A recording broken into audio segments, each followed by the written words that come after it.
goodness, here we are on a Sunday morning, live streaming from the West Valley Center for Spiritual Living. I'm Reverend Karen Rice, and welcome to our new world. I know you're living in your own personal new world right now as well, and my goodness, life is interesting. So whether you are watching us live or seeing a recording of this Sunday message experience, if you're seeing the message a little later, just know that the love that we put into it is love that you can connect with, and that aliveness is the ongoingness of life and of love itself. So let's just stand in that gorgeous truth.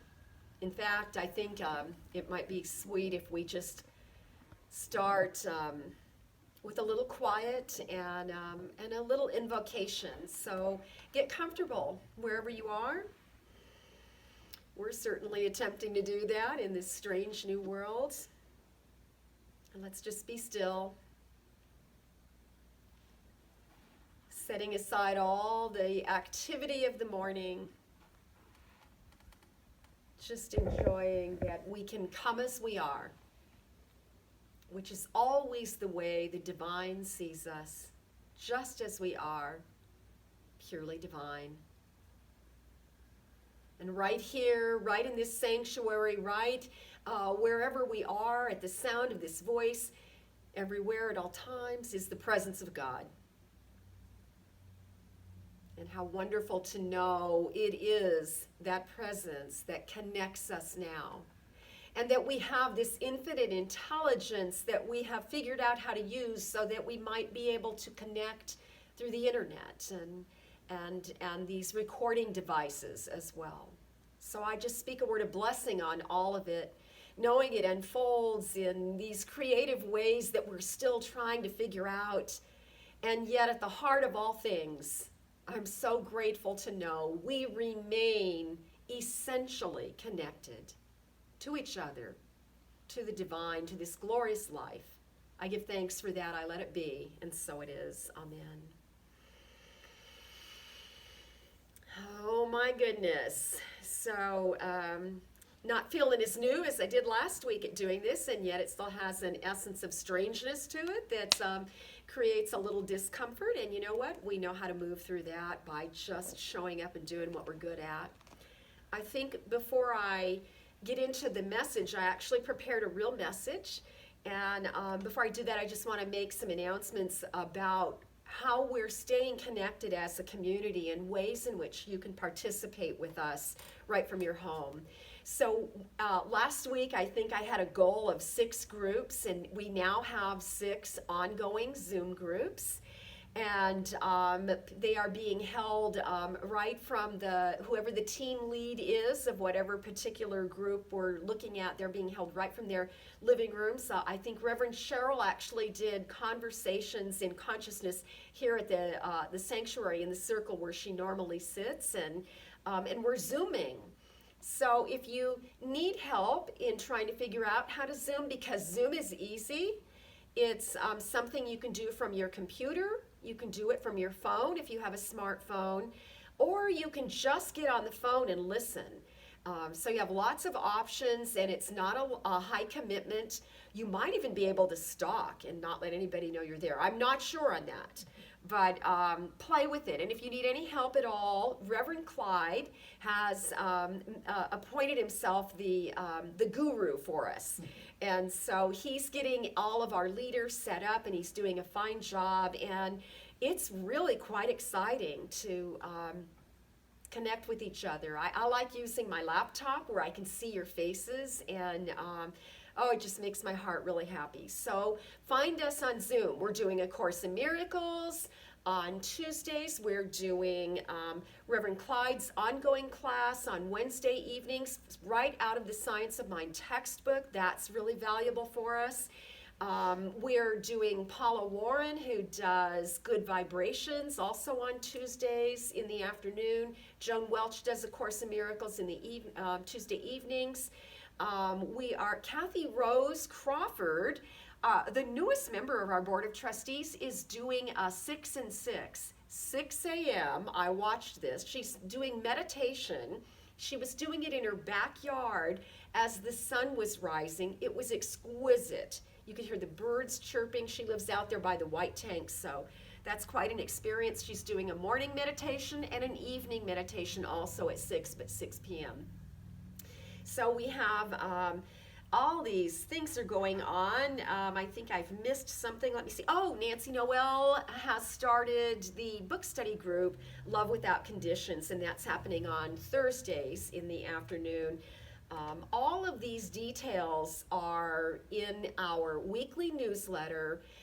If you are not getting the newsletter and you would like to, you do have to have an email address. And if you would like to be included and you're not, please phone the office here at the center, and the number is 623-972-3205. I think I did that well. You know how your mind goes blank sometimes? I think I did that well. 623-972-3205. Let us know if you're not on those lists. You can also just go to the webpage, wvcsl.com. All of this information is being updated on a regular basis, so you can tap into that and know what's going on at all times. So, how about a message? I think that was a big yes from the gallery here. So I wrote a message this week. The title of the message is Pulling Weeds. I have had a really good idea. Of course, it was going to be a completely different message than it is now. But you know what we know about weeds is that they have this consistent thing about this prolific way of surviving and of adapting, and spiritually speaking, we look at this great illustration. Dr. Ernest Holmes, the founder of this teaching, created this teaching symbol that tells us about the seed and the soil and the plant. And that's what I want to address this morning. I want to talk about that idea of the way weeds get planted in the gardens of our minds without us necessarily noticing. So I want to take some time to look at the spiritual idea of pulling those weeds. But I also found this quote from Dr. Ernest Holmes that really turns me on. It's taken from that book that I've been excited about lately, A New Design for Living. Yummy read, yummy Ernest Holmes read. And listen to this quote in this strong language that he often uses. And often I find it when I really need sort of to be whacked in the face with it. This is one of those quotes. Listen carefully. For too long, we have been separating the spiritual from the physical. This is where we make our big mistake. We forget that there is no separation. They are all part of one great reality. And I think that's really important, and this whole idea of seed, soil, plant, and looking at this idea of pulling weeds is going to be really useful because we are invited today. I just had this quirky idea that I'm inviting you to recognize that weeds don't grow in our life because we've done something wrong. See, the spiritual and the physical life it's one life. And so we should not diminish our living in a physical body because we think the spiritual life is superior in some way. And so let's just remember that weeds don't show up in our life because we've done something wrong. Weeds show up because it's what they do. They're such a great example of life's insistence on life. And what we can recognize is that weeds thrive when the environment is right. Now, weeds are really adaptable, and it doesn't take much to make them happy in any specific environment. But what I want us to look at in terms of the symbolic application in pulling the weeds out of the weedy thoughts in our life, and in pulling them out, is because we're living in a time where we seem to be exposed to this prolific seeding of weeds, of scary thoughts, of fear-based thinking. And that's what I would desire today's message to do is to help us find a way to get those weeds out, and that we replace them with intentional plantings of thoughts that nurture us and heal us and allow us to feel comfort in our own lives. So a fear-based thought, this is my definition, I just made this up yesterday. Just made this thought up. But a fear-based thought, and the way that I use that term, a fear-based thought is any thought that does not sustain life in a positive or useful way. Any thought that you're bumping into in your own life and it's not helping you feel comfortable, then let's look at that as a fear thought that could be weeded out. And as I mentioned that idea of the way the wind blows the little seeds of weeds and scatters them in all directions, I kept thinking when I was playing with this material, I kept thinking about the way that feels like what's happening right now in the world, that there's this virus, that it's, we can't see it, and they're telling us that it's sticky and and you don't want to come in contact with it, and that there are ways for us to be careful. And live our lives slightly different than we have been living. But I want to bring a slightly different slant to this conversation. Now, I'm just like you. I'm trying to stay smart and current in my understanding of the coronavirus and COVID-19. And so I'm choosy what I read and what I listen to, because I'm following some podcasts and recordings.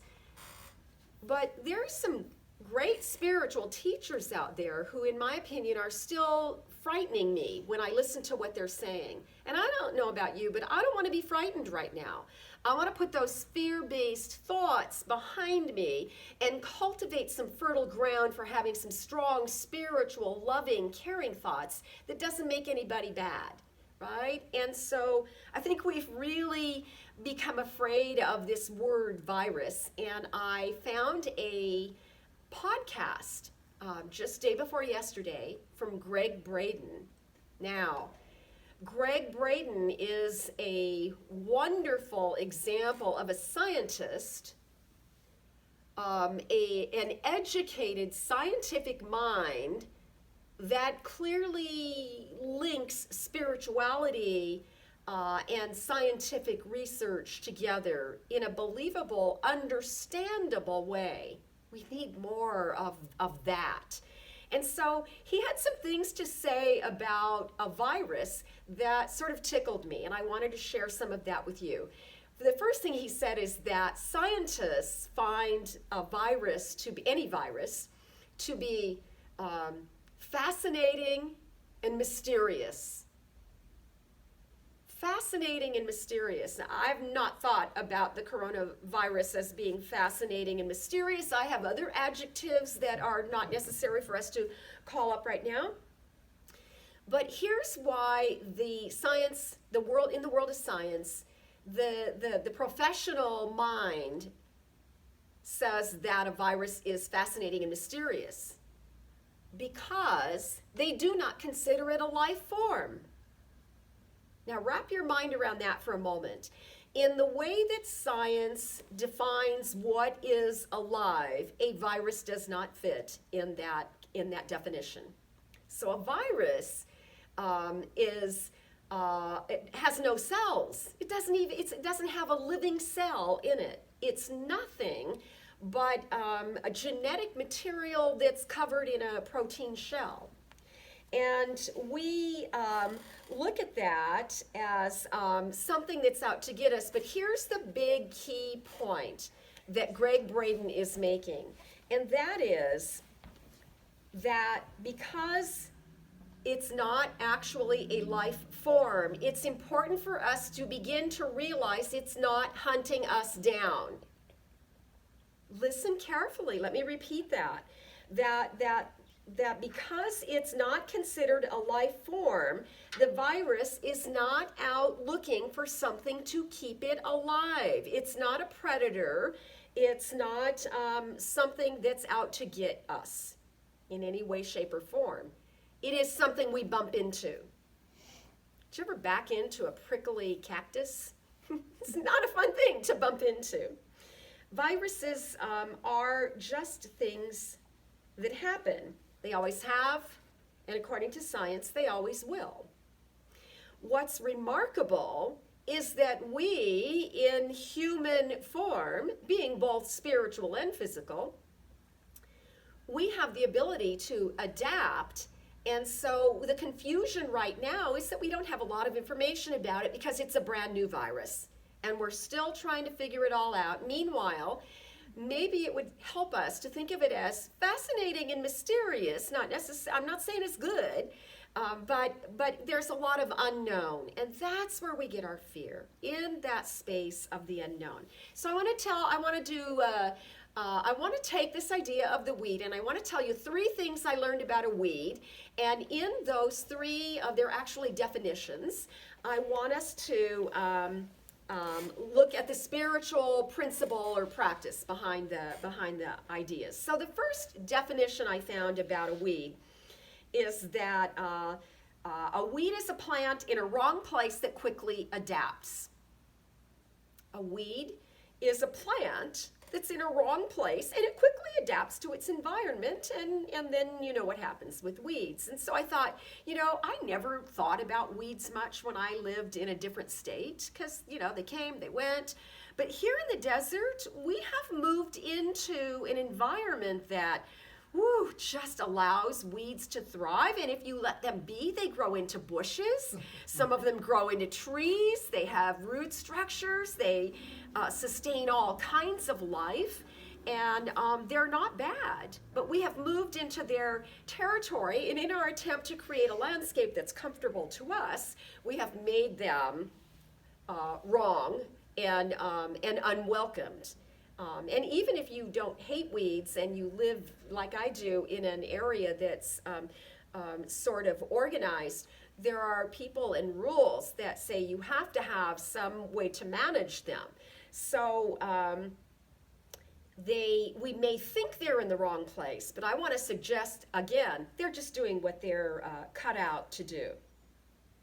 So we can pull the weeds out, just as we can pull out the weeds in our mind that may be seeds that are just passing through, and then they start growing and planting and looking kind of real, and we know how to go and pull them out because we have had to learn those skills. The beautiful thing about this teaching is that everything we do here is about pulling out those weeds in our own consciousness, in our own attempt to clean up the landscape of our inner mind. And I think these are just good ideas. Second thing I want to talk to you about in terms of weed is another definition. In the dictionary, I saw this statement: a weed is a plant that is not valued where it's growing. Wow, that's true, right? If we're trying to control the weeds in our yards, we don't value where it's growing. I also notice that sometimes we plant things without a real intention to plant them. So here's this story that I tell when I'm teaching. I'm going to share it with you because we have this opportunity right now. But years ago, I was cleaning out my refrigerator, and the refrigerator was close to the back door of the house. And so I had this brilliant idea, instead of getting up and down and up and down, that I could drag the big trash can to the back door, keep the back door open, put the big giant trash can in there, and I could toss stuff in it from the refrigerator. And I was in the produce drawer. Ooh, that was hard to say. I was tossing the old produce, the old spoiled produce out, and I had this rotten tomato, and I chucked it out the door, and it missed the trash can, hit the ground, splatted, and it was a mess. And later I went, cleaned it up, dragged the trash can back, had a nice clean refrigerator, and a couple weeks later I was also growing tomatoes where the trash can had been. And so a tomato is kind of like a weed. I did not intend to plant tomatoes. I was cleaning house, and I accidentally planted tomatoes, and we actually, without giving them any care whatsoever, we picked and ate tomatoes from what could have been a trash pile. So be aware, be intentional, and know that sometimes we might plant seeds that are seeds of possibility, and then the soil always receives the seed, much the same like my tomato that I threw out. It just receives what you give it, and then it produces from that seed that's planted. So sometimes the weeds that we pull will be unintentional seeds we've planted, and we just wake up and realize, oh, we don't have to have that. And I think that's really what our teaching is about, to understand how life gets to be the way it is, and that we have some choice in how we sort of move things around. So discover what you're growing and choose what you want and what you don't want, which brings me to our third point. A weed is also defined as a plant that tends to choke out desirable plants. This is a big one. Have you ever planted mint? Somebody told me once, don't plant mint unless you keep it in a container, because if you don't, it'll go crazy. Well, I don't know why. I just planted mint. I wanted it outside my kitchen door, and I thought that was a perfect place. It's supposed to discourage pests, so I thought, oh, that'll be a great thing. Bugs don't like it. And it took over. It didn't take long, and it took over. It started killing my geraniums. And hey, geraniums are like weeds in California. They're not hard to grow. And the mint was really, really, really prolific. And so there's this thing that happens when we let those weed thoughts go crazy. Some of them are prolific, and they multiply, again, in a perfect environment. They can grow when they are unattended, and they can choke out the thoughts and the other helpful seeds that we would rather plant. But it's very simple. It again is a matter of being intentional and knowing how to grow what you want. So we got to pull weeds, and don't let your weedy thoughts choke out your healthy thoughts in the direction you want to be moving in life. I also notice that when I pull weeds in my backyard here, that some of them are thorny.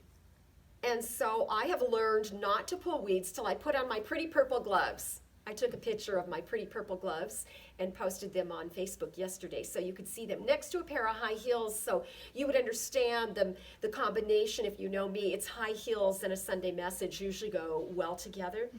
I left the high heels on the table at home, but I gave you a picture of my purple gloves because the purple gloves symbolize the spiritual tools that we have in our cultivation kit to cultivate the garden of our own minds.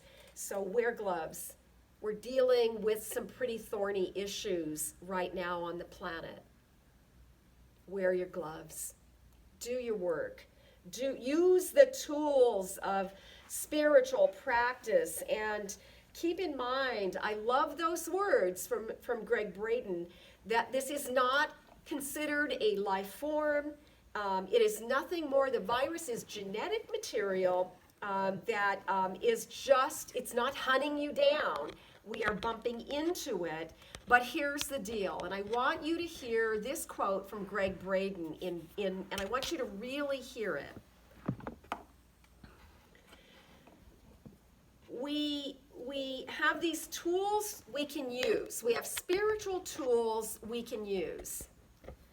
But here's what's important. We have biologically sophisticated, highly advanced, smart bodies that know how to do this. We're alive now, and it's no accident that we have developed this amazing human body that functions at this great level. We are biologically sophisticated, highly advanced, smart bodies that know how to do this. And we are already programmed for it, right? We have the divine intelligence within us. And we are programmed for it collectively. And according to Greg Braden, our brilliantly advanced human smart bodies are figuring out how to adapt to this too. So remember, this is just a condition that is come to pass. In the meantime, Let's follow all the good advice. Let's acknowledge and respect we are living in a physical body, in a spiritual universe, and that we have both of those to our advantage because that is our true reality. So honor your body, right? What they're saying is optimize your immune system in those three simple ways: rest, move, and eat. And I love that we're cooking. People are posting these gorgeous meals they're creating in their homes, and we're looking at that importance of managing our stress and getting those fear thoughts out of our life, and moving, doing whatever sweet little movement you can in your own home or walking around your neighborhood, whatever you're using. Do those things. Do those things with love. Do those things with intention, and let's just honor all of that. I have a reading. I'm stretching for my book now.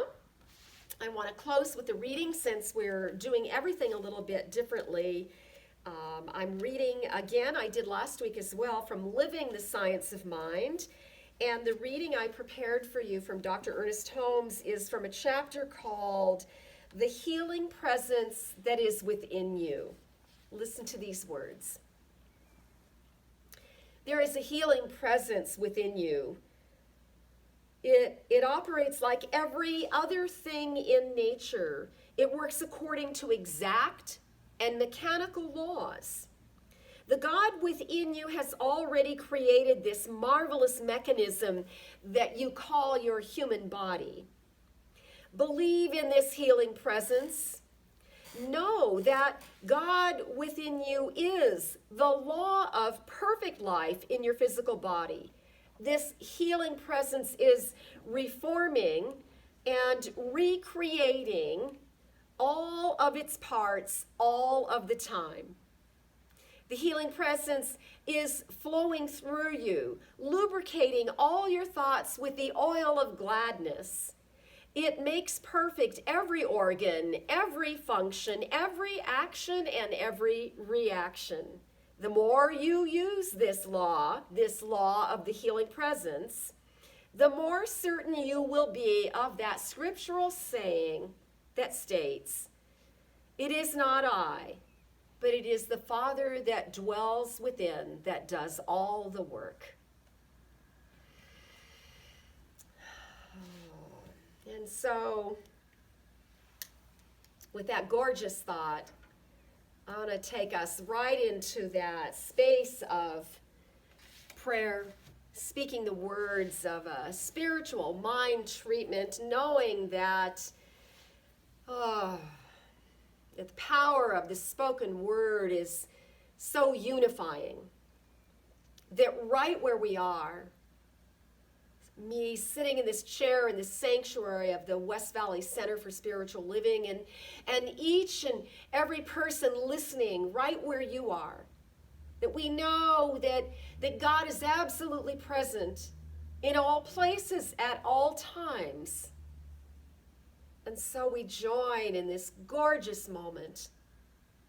Recognize the infinite intelligence of all the universe is that very essence of life within us that does indeed fuel our bodies and pump our hearts and circulate our blood and keeps all things in this universe circulating in perfect order.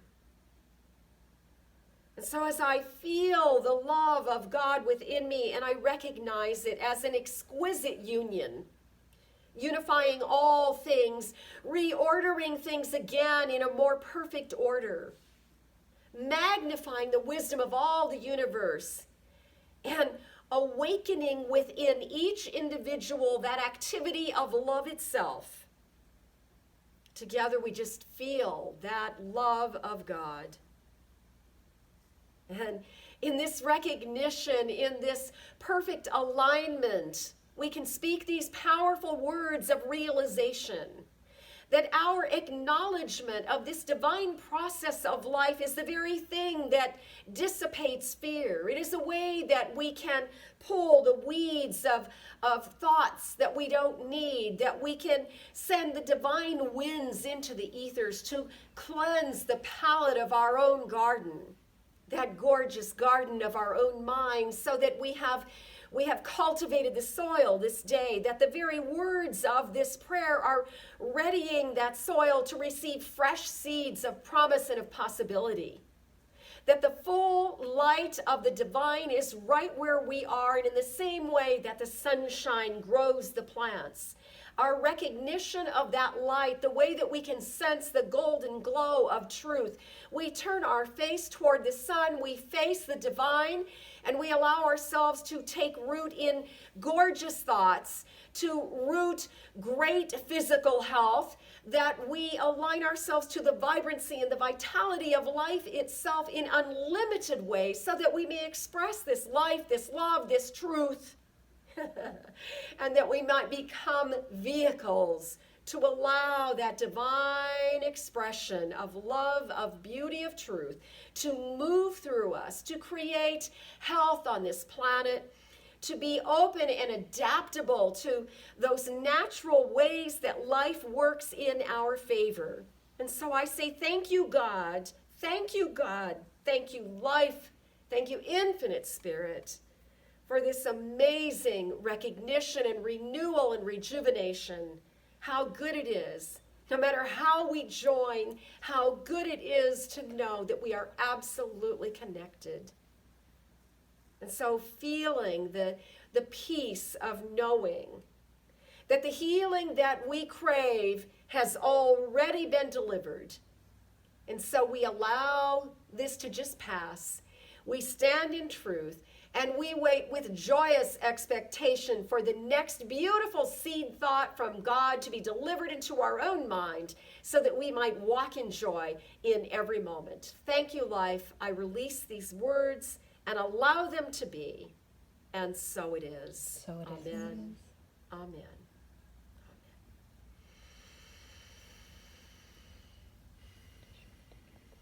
Oh, I miss our fabulous music that usually happens right now. So just feel some joy in your heart.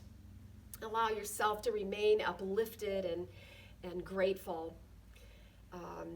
This time in the service, we would normally have the offering, and I just want to remind you that, wow, we want to financially support this center so that when everything settles down, we can step back into place and not miss a beat. But meanwhile, please know your offering is greatly appreciated. For those of you already on Easy Tithe or using that gorgeous donate button on our webpage, we give you great thanks. Some of you are mailing in your checks, and last Sunday, the most exquisite thing happened. As I was talking about the offering, it was only about 10 minutes later, someone actually arrived at the church and brought their offering in and put it in my hand. So I'm grateful for every effort like that. And because that was so exquisite, we have decided, the small group of us here, that we are going to stay here till 11 a.m. this morning. And I have a little bucket with a handle on it. It's really a pitcher